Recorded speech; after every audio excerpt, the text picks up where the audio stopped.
The heavy, rusted doors of the train car groaned in protest as the American soldiers finally forced them open. The sight that spilled out into the Bavarian spring air was not one of supplies or munitions, but of humanity extinguished. Over 2,000 lifeless forms lay contorted within the 30 boxcars, a tangled, grotesque mass of bone and ragged cloth. Some were skeletal, long since surrendered to starvation. Others appeared to have succumbed only hours before, their faces frozen in a final, silent scream. The stench, a thick, palpable miasma of decay and despair, rolled over the men, a physical force that assaulted senses hardened by the battlefields of Anzio and the Ardennes. These veterans, who had faced death in its most violent forms, now found themselves undone. They gagged, they turned away, and many wept openly. This was a cruelty that transcended the familiar horrors of war. This was something new, something infernal. As the gates of Dachau creaked open before them, the nightmare deepened. From within the compound, figures emerged, moving with a pained, shuffling gait. They were emaciated specters, their skin stretched taut over fragile frames, their eyes vast, hollow pools that yet burned with a desperate, incredulous hope. Behind them lay the barracks, exuding a foul odor of disease and filth, and just beyond, the grim, industrial architecture of the crematorium, its grounds littered with piles of corpses stacked like cordwood. The soldiers, expecting to liberate a prison camp, found themselves instead bearing witness to a vast, open grave. And then they saw the others. Amid this landscape of absolute suffering stood the SS guards, their uniforms crisp and clean, their bodies well-nourished, their faces a mixture of defiance and indifference. Some offered a surrender, their hands raised in a hollow gesture of compliance. The contrast was unbearable. For the American soldiers, a cold, focused fury began to burn away their discipline. This was not a military engagement between combatants. It was a crime scene, meticulously crafted from human flesh and ash. In that searing moment, the clear line between liberator and avenger began to blur. They had come to free the oppressed, but the evidence of such profound, systematic evil demanded something more immediate than liberation. It demanded a judgment. What happened next, the sharp crack of gunfire echoing through the camp's courtyards, would forever stain the memory of their victory. Were those shots an act of righteous justice, or the unbridled eruption of vengeance? To even begin to answer, one must trace the story of Dachau not from its end, but from its very beginning, where the seeds of this terrible confrontation were sown. Dachau was not a product of the war's chaotic finale. It was the prototype, the original blueprint for Nazi terror. In March of 1933, a mere few weeks after Adolf Hitler consolidated his power, the camp's gates first swung shut, imprisoning political opponents, communists, social democrats, any voice that dared challenge the nascent Reich. What began as a brutal but seemingly conventional prison rapidly evolved into something far more sinister, a laboratory for dehumanization. Dachau became the model, the training ground where the SS meticulously honed the craft of cruelty. It was here that they perfected the methods of control, the stripping of identity, the replacement of names with numbers, the systematic use of forced labor, starvation, and arbitrary execution that would be exported to a network of camps across Europe. The camp was, for the Nazi regime, both a practical tool and a powerful symbol. It was a school where young SS recruits were taught to extinguish empathy and view their charges not as human beings, but as Untermenschen, subhuman vermin. The philosophy was chillingly clear. The purpose of Dachau was not merely to detain enemies of the state, but to break their spirit, to crush the very concept of resistance through relentless, institutionalized brutality. As the 1930s progressed, the camp's population swelled to include clergy, Roma, Jehovah's Witnesses, and, with increasing ferocity, Jews. It became a hub for forced labor, feeding the Reich's insatiable war machine with slave workers and a site for grotesque medical experiments that treated human lives as disposable laboratory specimens. By 1945, the Thousand-Year Reich was in its death throes. The once invincible German war machine was collapsing on both fronts. In the West, American and British forces surged across the Rhine. In the East, the Soviet Red Army advanced with relentless fury. Bavaria, Dachau's home, became one of the last bastions of a disintegrating regime. Yet, even in its final days, the camp's grim machinery continued to operate, grinding down lives until the very last possible moment. The Geneva Conventions, the established rules of war that promised dignity to surrendered prisoners, held no sway within Dachau's walls. This was a place deliberately constructed outside the boundaries of international law, where cruelty was not an aberration but official policy. It was this fundamental collision between the Allies' framework of military justice and the Nazis' architecture of genocide that set the stage for the explosive and tragic events of Liberation Day. The American soldiers of the 45th Thunderbird and 42nd Rainbow Infantry Divisions were battle-hardened men. They had endured the frozen hell of the Ardennes and the bloody stalemate of Anzio. As they advanced toward Munich in the spring of 1945, they felt the war winding down, their thoughts turning cautiously toward home. Their orders to secure a camp named Dachau suggested a straightforward mission: accept the surrender of guards, process the prisoners, and move on. They were utterly unprepared for the abyss that awaited them.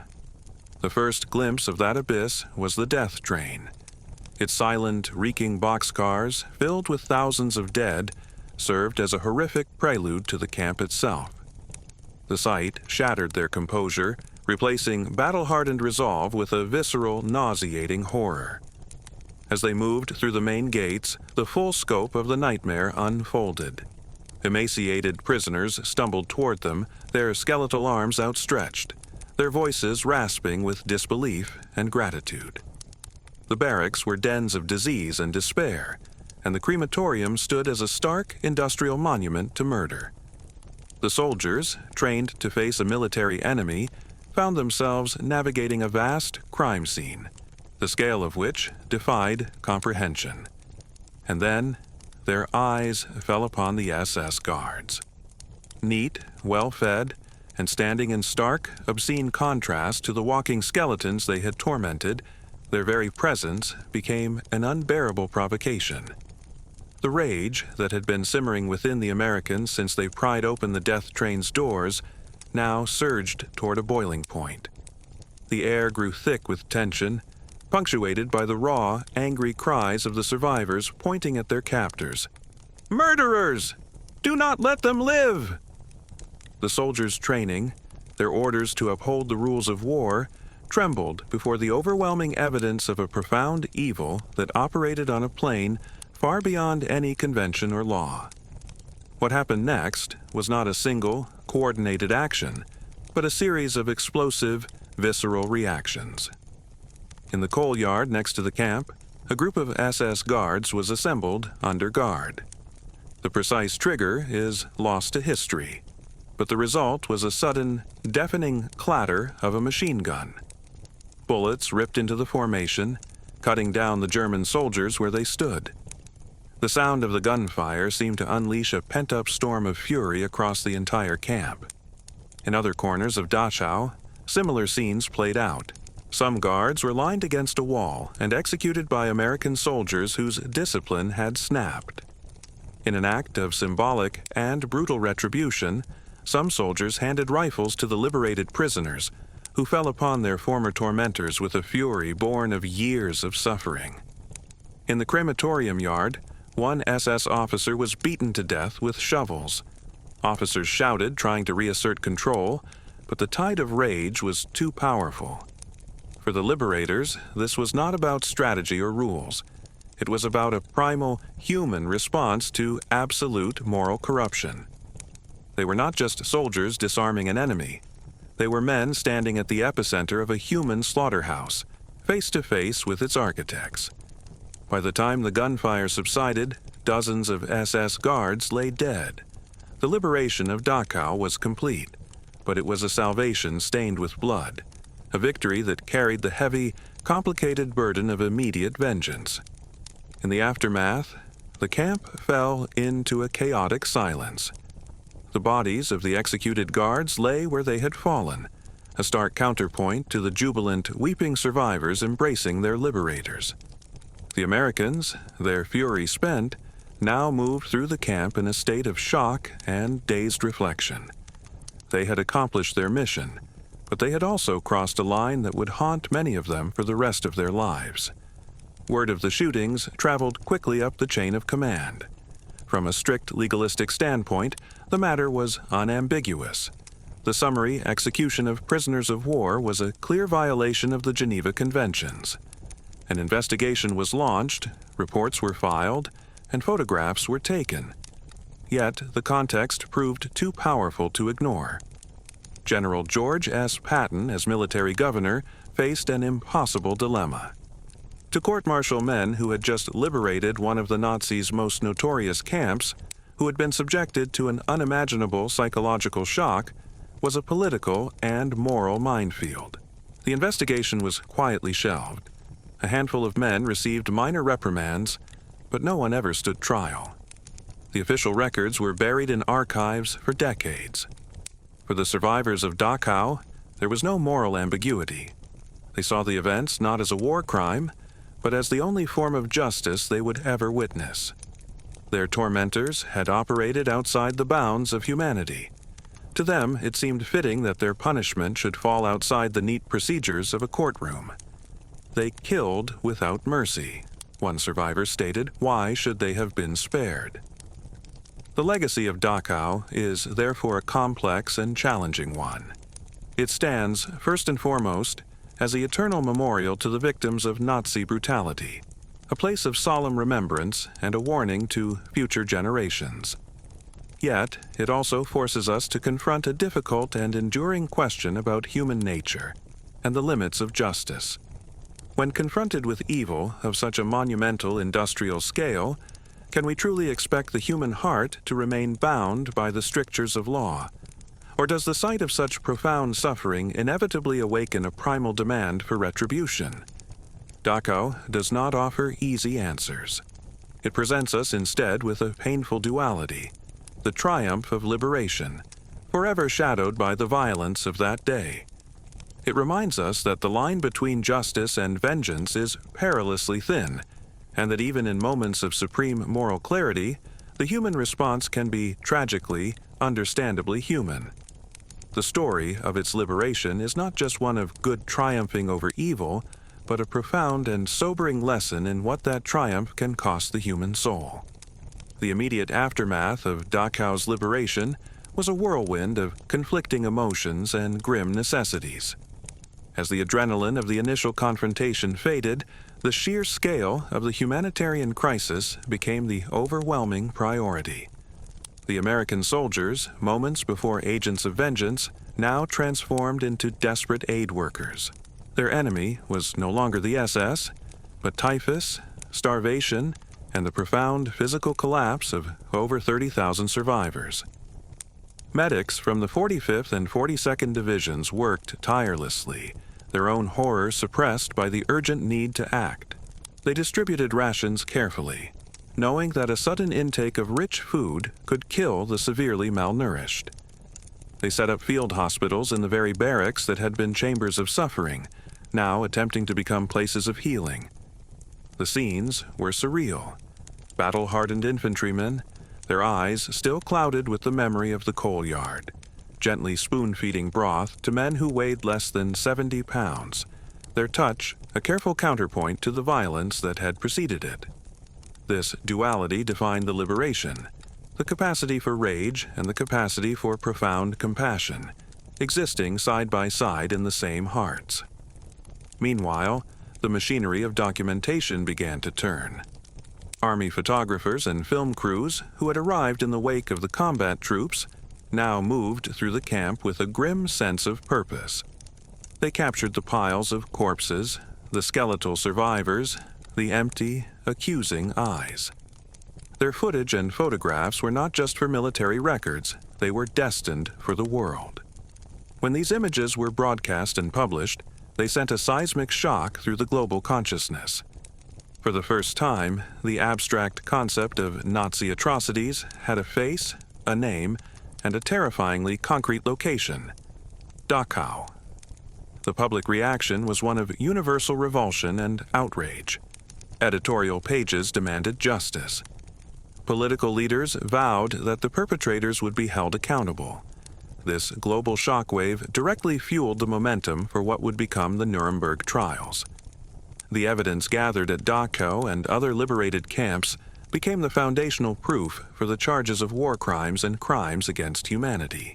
In a profound irony, the very site where the rules of war had been utterly obliterated now provided the incontrovertible evidence needed to codify international law against such horrors, leading to the Geneva Conventions of 1949 and the Universal Declaration of Human Rights.